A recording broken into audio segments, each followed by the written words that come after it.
우리는 신앙 생활을 하면서 종종 분주함 속에서 하나님을 섬기려고 할 때가 있습니다.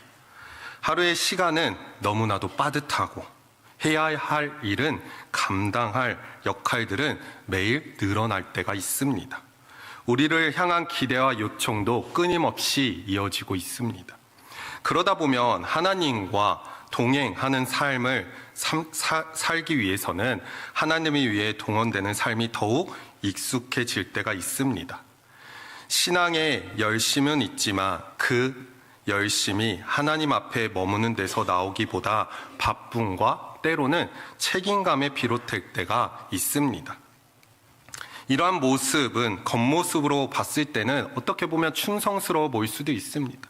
열심히 하고 있고 최선을 다하는 모습을 보여줍니다.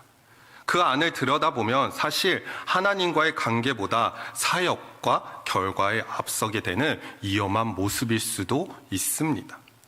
하나님과 동행하는 삶보다는 하나님을 위해 일하는 삶의 중심이 될 때 우리는 쉽게 지치고 방향을 잃을 때가 있습니다. 그러나 성경은 하나님의 나라의 능력과 열매가 인간의 분주함에서 시작되지 않음을 분명하게 말해줍니다. 오히려 하나님의 일은 인간의 열심이 멈추는 곳, 즉 하나님을 온전히 바라보고 거룩함, 멈춤의 자리에서 시작될 때가 많습니다. 오늘 본문 마가복음 1장 35절에서 45절은 바로 이 중요한 진리, 예수님의 삶을 통해 보여주고 있습니다. 예수님은 공생의 초기부터 권위 있는 말씀으로 가르치시고 귀신을 내쫓으시며 또 많은 병자들을 고치셨습니다. 사람들의 관심과 기대가 한순간에 예수님 앞에 집중되는 모습을 보여줍니다. 예수님을 찾는 무리들은 발걸음은 점점 많아졌습니다. 인간적인 시선으로 보면 사역이 가장 확장될 수 있는 결정적인 순간이었습니다. 그러나 예수님은 그 흐름에 자신을 맡기지 않으셨습니다. 새벽 아직도 밝기 전에 일어나 한적한 곳으로 가서 기도하셨고 또 제자들의 요청과 무리의 기대보다는 아버지의 뜻을 먼저 구하며 나아갔습니다. 이 장면은 예수님의 사역이 사람들의 반응이나 필요에 움직이는 것이 아니라 하나님과의 관계와 분명한 사명의 의식 위에 서 있음을 보여주고 있습니다. 오늘 우리는 이 말씀을 통해 예수님의 사역 중심이 무엇이었는지, 그리고 그 중심이 오늘 우리의 신앙과 사역 그리고 삶의 방향을 어떻게 바로 잡아주는지를 살펴보도록 하겠습니다. 예수님은 분주함 속에서도 기도의 자리를 놓치지 않으셨습니다. 오히려 기도의 자리를 사모하며 나아갑니다. 마가복음 1장 35절 말씀을 같이 한번 읽겠습니다. 새벽 아직 밝기 전에 예수께서 일어나가 한적한 곳으로 가사 거기서 기도하시더니. 아멘.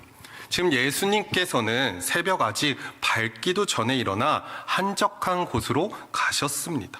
그리고 그곳에서 기도했다고 기록하고 있습니다.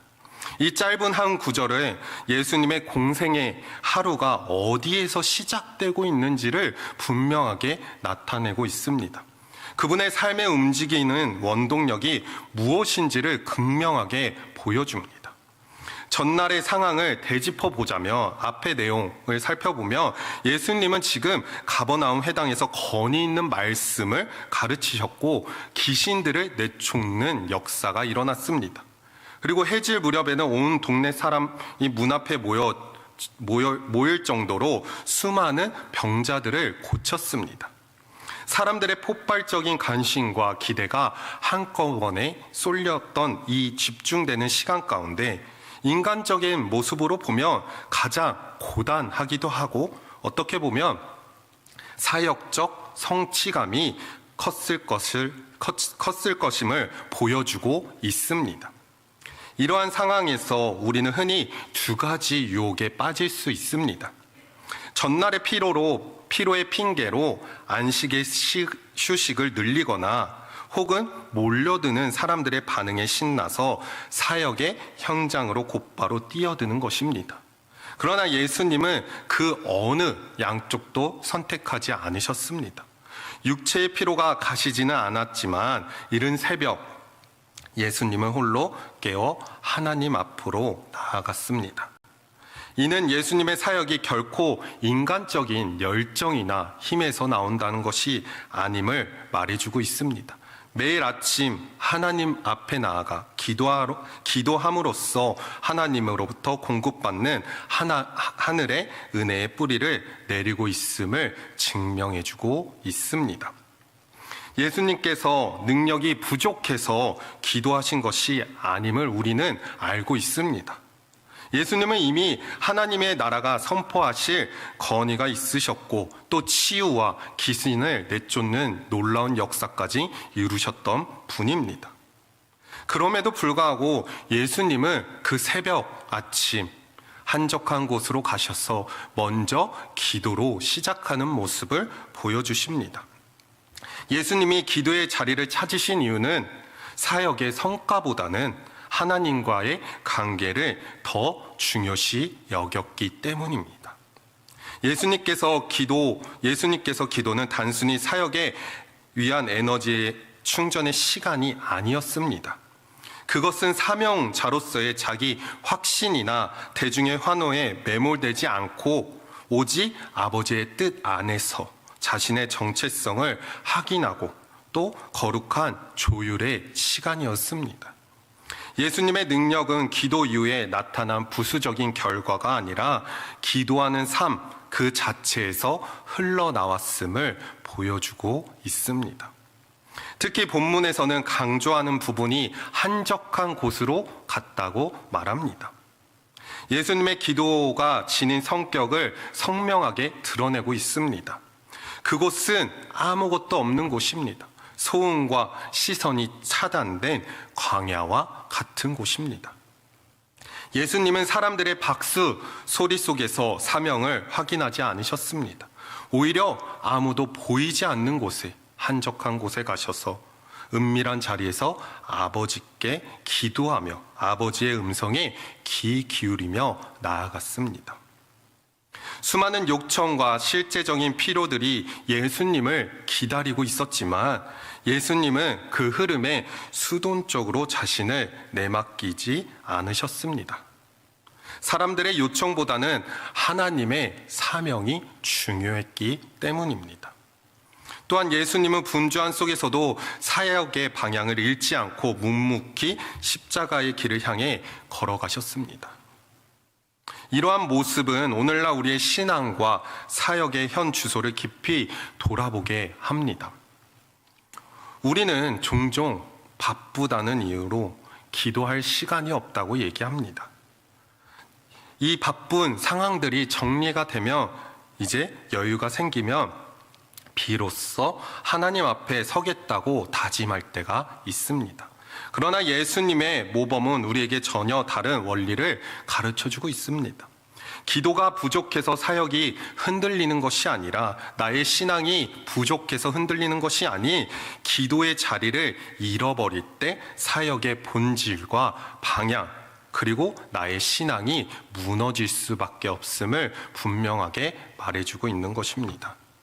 하나님 앞에 머무는 시간이 생략될수록 우리는 사역의 결과에 쉽게 흔들리게 되며 사람들의 반응에 민감하게 반응할 수밖에 없습니다. 그래서 결국 우리의 시선은 하나님의 시선을 두는 것이 아니라 사람에게 둠으로써 계속 그 민감하게 반응하고 영적인 탈진의 상태로 빠져들게 되는 것입니다. 우리는 분주할수록 오히려 최우선적으로 기도의 자리를 먼저 사수하며 나아가길 소망합니다. 기도는 사역을 위해 남은 시간에 하는 부차적인 활동이 아니라 우리의 삶의 모든 것을 지탱하기 위한 우리의 신앙의 기본의 자세인 기도를 사모해야 하는 것입니다. 해야 할 일은 많고 감당해야 할 일은 무거울수록 우리는 더욱더 예수님처럼 한적한 곳으로 물러나야 하는 것입니다. 우리의 삶이 세상의 기대나 환경의 거센 물결에 휩쓸리지 않도록, 또 오직 하나님 앞에 머무는 그 고요한 자리에서 세상의 이기림을 얻고, 또 결과보다 하나님과의 관계를 우선하는 진정한 제자의 삶을 살아가는 저와 성도님들이 되길 소망합니다. 또한 예수님은 사람들의 기대보다는 하나님의 뜻을 선택했습니다. 마가복음 1장 37절 말씀을 보면 새벽 기도에 마친 후 예수님을 향해 시몬과 그 일행들이 다급하게 와서 이렇게 얘기합니다. 만나서 이르되 모든 사람이 주를 찾나이다. 지금 제자들이 예수님께 찾아와서 많은 사람들이 지금 예수님을 찾고 있다는 얘기를 전합니다. 이 말은 단순한 상황 보고를 넘어서 강력한 요청이자 어떻게 보면 유혹이었습니다. 가버나움에서 사역은 대성공이었습니다. 권위 있는 말씀과 귀신을 내쫓으시고 많은 사람들을 고침으로써 사람들의 반응은 뜨거웠으며 예수님을 향한 대중의 기대는 점점 달했습니다. 인간적인 시선으로 볼 때 그곳의 사역의 거점을 확보하고 영향력을 극대화할 수 있는 가장 효율적인 장소일 수도 있습니다. 물이 들어올 때 노를 젓듯이 그 흐름을 타는 것이 당연한 상식입니다. 하지만 예수님은 정반대의 모습을 보여줍니다. 예수님은 이 뜨거운 대중의 요청에 동요하지 않았습니다. 우리는 여기서 매우 중요한 영적인 원리를 발견해야 하는 것입니다. 예수님은 사람들의 기대가 아무리 선해 보이고 그 요구가 아무리 절실하더라도 그것을 곧바로 하나님의 뜻과 동일시하지 않으셨습니다. 오히려 예수님은 그 기대를 뒤로하고 나아갑니다. 마가복음 1장 38절 말씀을 같이 한번 읽겠습니다. 이르시되 우리가 다른 가까운 마을로 가자. 거기서도 전도하리니 내가 이를 위하여 왔노라 하시고. 아멘. 지금 예수님은 그 제자들의 말을 듣고 이르시되 우리가 다른 가까운 마을로 가자고 말하고 있습니다. 이는 눈앞에 보이는 성공적인 안주를 거부하는 선언이자 사역의 본질을 지키기 위한 거룩한 이동의 모습입니다. 예수님은 한 지역의 피로나 대중의 환호에 갇히는 분이 아니라 하나님께서 맡기신 전체의 사명의 지도를 따라 움직이는 분이셨습니다. 그래서 그 얘기를 듣고 우리가 다른 가까운 마을로 가자고 하십니다. 이때 예수님의 사역의 기준이 분명하게 드러납니다. 38절 말씀을 다시 보면 붉은색 부분만 같이 한번 읽겠습니다. 거기서도 전도하리니 내가 이를 위하여 왔노라 하시고. 아멘. 이 짧은 고백은 예수님의 전 생애와 사역을 강통하는 핵심임을 보여주고 있습니다. 예수님은 상황이 요구하는 일을 처리하기 위해 오신 해결사가 아니라 하나님 아버지께서 부여하신 사명을 완수하기 위해 오신 분이라는 것입니다. 사람의 필요는 분명히 실제적이고 중요하지만 예수님은 그 필요가 자신의 사명을 규정하도록 허락하지 않으셨습니다. 예수님의 발걸음은 언제나 기도의 자리에서 확인된 아버지의 뜻에 의해 결정되었고 그 방향과 범위 또한 철저히 하나님의 주권 아래 있음을 보여주고 있습니다. 예수님의 사역이 인간에 흔들리거나 요청에 크게 좌우되지 않았음을 선명하게 보여주고 있으며 예수님은 가장 많은 사람이 자신을 찾고 높이던 그 성공의 순간에서 가장 단호하게 하나님의 뜻을 따라 가장 낮은 곳으로 또 아무도 없는 한적한 곳으로 나아갔습니다. 이는 우리에게도 중요한 메시지를 주고 있습니다. 과연 많은 요청과 뜨거운 반응이 항상 하나님의 뜻을 보증하는 것일까? 성경은 그렇지 않는다고 말합니다. 예수님은 필요를 외면하지 않으셨으나 그 필요가 사명을 집어삼키지 않도록 기도로 깨어 있으라고 말하고 있는 것입니다. 오늘 우리는 누구의 기대를 따라 살아가고 있습니까? 사람들의 요청에 응답하느라 정작 나를 부르신 하나님의 음성을 미루고 있지는 않은지 우리는 돌아봐야 하는 것입니다. 혹시 눈에 보이는 성과와 사람들의 좋은 평가를 하나님의 인도하심이라고 착각하고 분주한 속에 자신을 방치하고 있는지도 돌아봐야 하는 것입니다. 사명은 언제나 요청보다 앞서야 하며 하나님의 뜻은 사람의 기대보다 우선돼야 하는 것입니다. 우리가 사람들의 기대에 부응하는 삶에 매몰될 때 우리는 하나님의 종이 아니라 오히려 사람의 종으로 살아갈 수밖에 없습니다. 결국 위험한 처지에 매몰리게 되는 것입니다. 예수님은 모든 사람이 자신을 찾던 그 결정적인 순간에 사람들 앞에 나아가 대면했던 것이 아니라 오히려 아버지의 뜻에 따라 기꺼이 다른 길을 선택하셨습니다. 우리의 신앙과 사역도 또한 사람의 평가나 환경의 거센 욕구에 이끌려가서는 안 됩니다. 눈에 보이고 화려한 성공보다 하나님께서 내게 맡기신 본연의 자리를 지키는 신실함이 있어야 합니다. 그러므로 세상이 요구하는 길 위에 서 있는 것이 아니라 하나님이 가라고 하시는 그 사명의 길 위에 굳건히 서서 오직 하늘의 상급을 바라보고 나아가는 저와 성도님들이 되시길 간절히 소망합니다. 마지막으로는 예수님은 긍휼로 다가오시되 말씀의 질서를 분명하게 보여주십니다. 본문의 후반에서는 나병 환자 한 사람이 예수님께 나와 무릎을 꿇고 간구하는 모습을 보여주고 있습니다. 우리 마가복음 1장 40절 말씀을 같이 한번 읽겠습니다. 한 나병 환자가 예수께 와서 꿇어 엎드려 간구하여 이르되 원하시면 저를 깨끗하게 하실 수 있나이다. 아멘. 아멘. 이 고백은 예수님의 능력을 신뢰했을 뿐만 아니라 치유의 주권을 전적으로 주님의 뜻 앞에 맡기는 성숙한 믿음의 태도임을 보여줍니다. 지금 나병 환자는 주님 앞에 무릎 꿇으며 원하시면 저를 깨끗하게 하실 수 있나이다 라고 고백하고 있습니다. 이러한 당시 시대적 배경을 봤을 때 나병은 단순한 질병이 아니었습니다. 그것은 공동체와 예배로부터의 영구적인 격리를 의미했습니다. 하나님께서 저주받은 병이라는 이 사회적 낙인 찍힌 절망의 상태에서 이 나병 환자를 고치시는 모습을 보여줍니다. 그 사람뿐만 아니라 하나님께 나아가는 길조차 봉쇄됐던 철저한 소외 속에 있던 자를 회복시켜주는 모습을 보여주십니다. 이 절박한 영혼을 향해 예수님을 불쌍히 여기시는 마음으로 품으셨습니다.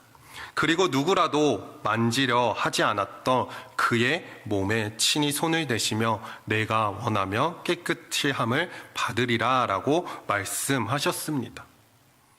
우리가 생각했을 때 이 이야기를 보면 내가 원하노니 깨끗함을 받으리라 했을 때 당시 시대적 배경을 생각해 본다면 있을 수 없는 행위입니다. 율법적으로 부정한 자에게 손을 댄다는 것은 나도 부정해질 수 있기 때문에 금기사항이었습니다.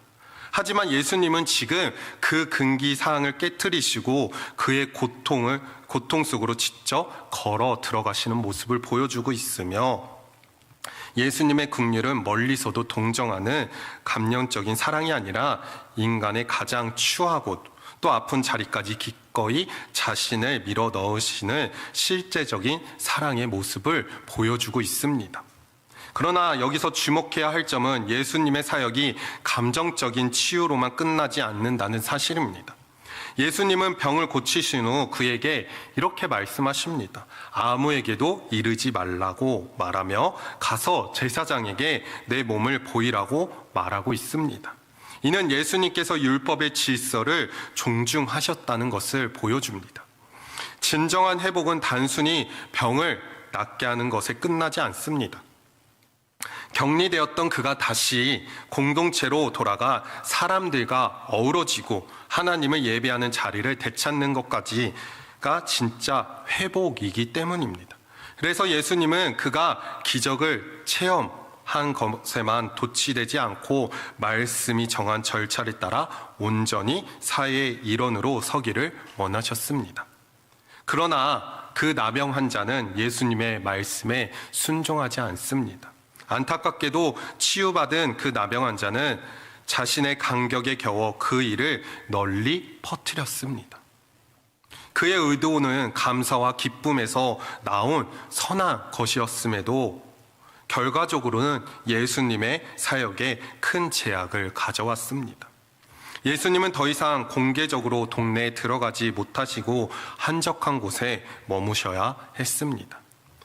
우리에게 이 말씀은 우리에게도 엄중한 경고를 주고 있습니다. 하나님의 말씀보다 앞서는 인간의 열심 또 순종이 결여된 은혜의 간증이 오히려 하나님의 사역을 가로막을 때가 있다는 것입니다. 나는 하나님의 은혜를 받고 열심히 했지만 그것이 오히려 다른 사람에게는 독이 될 수 있으며 또 하나님의 사역에 망가질 수 있음을 말해주고 있는 것입니다. 은혜는 값없이 주어졌지만 그 은혜를 완성하는 것은 주님의 말씀 앞에 멈춰서는 순종이어야 합니다. 오늘 우리에게도 중요한 말씀을 던져주고 있습니다. 우리는 은혜를 경험한 후 그 은혜를 누구의 방식으로 살아내고 있습니까? 많은 이들은 은혜를 받은 후 자신의 감정과 열정에 도취되어 자기의 방식대로 주님을 섬기려고 할 때가 많습니다. 그러나 참된 신앙은 은혜의 간격의 말씀의 질서로 다스릴 줄 알아야 하는 것입니다. 예수님의 긍휼은 우리를 살리지만 그 살아난 생명이 가장 아름답게 꽃피는 곳은 주의 명령이 머무는 순종의 자리일 수 있습니다. 우리는 모두 예수님의 긍휼 어린 그 손길이 필요한 자들입니다. 그러나 그 손길을 경험하는 것으로 충분하지 않고 은혜의 말씀 앞에 겸손히 순종할 때 비로소 온전한 열매를 맺게 되는 것입니다. 나병 환자처럼 자신의 방식대로 은혜를 소비하는 자가 아니라 예수님의 말씀을 최우선 질서로 삼는 성숙한 믿음의 사람이 되어야 하는 것입니다. 긍휼을 누리되 방종하지 않고 은혜를 받되 말씀의 경계를 지키는 순종의 삶을 통해 하나님의 사명이 우리의 삶 가운데 막힘없이 흘러가기를 간절히 소망합니다. 말씀을 마무리하겠습니다. 오늘 우리가 읽은 마가복음 1장 3절에서 45절 말씀을 통해 예수님의 사역이 어디서부터 시작되었고 또 무엇에 의해 이끌리며 어떤 방식으로 완성되어 가는지를 나누었습니다. 예수님의 권능은 화려한 사역의 현장의 자리가 아니라 새벽 아침 밝기도 전에 하나님 앞에 엎드린 한적한 곳에서 기도에서 흘러나왔습니다. 예수님은 대중의 환호와 요청이 절정에 달했던 그 결정적인 순간에도 상황의 물결에 자신을 내맡기지 않고 오히려 하나님 앞에 나와 기도하며 나아갔던 것입니다. 그리고 그 뜻에 따라 긍휼의 손을 펴시고 또 결코 말씀의 질서를 벗어나지 않는 온전한 순종의 길을 걸어가셨습니다. 우리가 오늘 살펴본 이 세 번의 장면을 각각 다른 사건처럼 보이지만 사실 하나의 거대한 영적의 흐름으로 이루어지고 있습니다. 기도는 예수님의 사역의 출발점이었고 하나님의 뜻의 사역의 방향이었으며 긍휼과 순종은 사역의 열매를 맺는 반식이었습니다. 예수님의 삶은 단순히 많은 일을 해서 성과나 중심의 삶이 아니었습니다. 그것은 하나님 앞에서 머무는 삶이었고 사람들의 반응보다는 하나님 앞에 나아가 하나님의 음성을 붙드는 삶이었습니다. 또한 그 앞에 나아갔을 때 은혜를 베푸시되 말씀의 테두리 안에서 그 은혜의 거룩 하게 지켜가는 삶을 살아갔던 것입니다. 이것이 바로 예수님께서 친히 보여주신 하나님 나라의 질서이자 사명자의 길입니다. 오늘 이 말씀 앞에 우리에게 질문을 던져보며 나아가길 소망합니다. 우리는 분주함이라는 이 파도 속에서 과연 하나님 앞에 머무는 나만의 한적한 곳을 사수하고 있습니까? 세상은 조용하지 않습니다. 너무나도 시끄럽고 우리의 귀에 많은 소음과 여러 가지 이야기들이 넘쳐납니다. 하지만 과연 나는 그 분주함 앞에 나만의 한적한 곳에 있는지를 되돌아보길 소망합니다. 그곳이 없다면 과연 나는 기도의 자리를 사모하지 않고 있으며 주님 앞에 다시 한번 회개하며 나만의 한적한 곳으로 나가 하나님의 음성을 듣고 나아가길 소망합니다. 또한 사람들의 기대와 세상의 요구보다 하나님의 뜻을 분별하는 일에 앞세우고 있는지를 돌아봤으면 좋겠습니다. 사람들의 시선과 사람들의 반응이 아니라 오직 하나님의 말씀인 그 뜻 앞에 그 말씀으로 분별하며 살아가야 하는 것입니다. 마지막으로는 주님의 긍휼을 경험한 이후 그 간격을 내 뜻대로 내 마음대로 쏟아버리고 있지는 않는지 돌아보시길 소망합니다.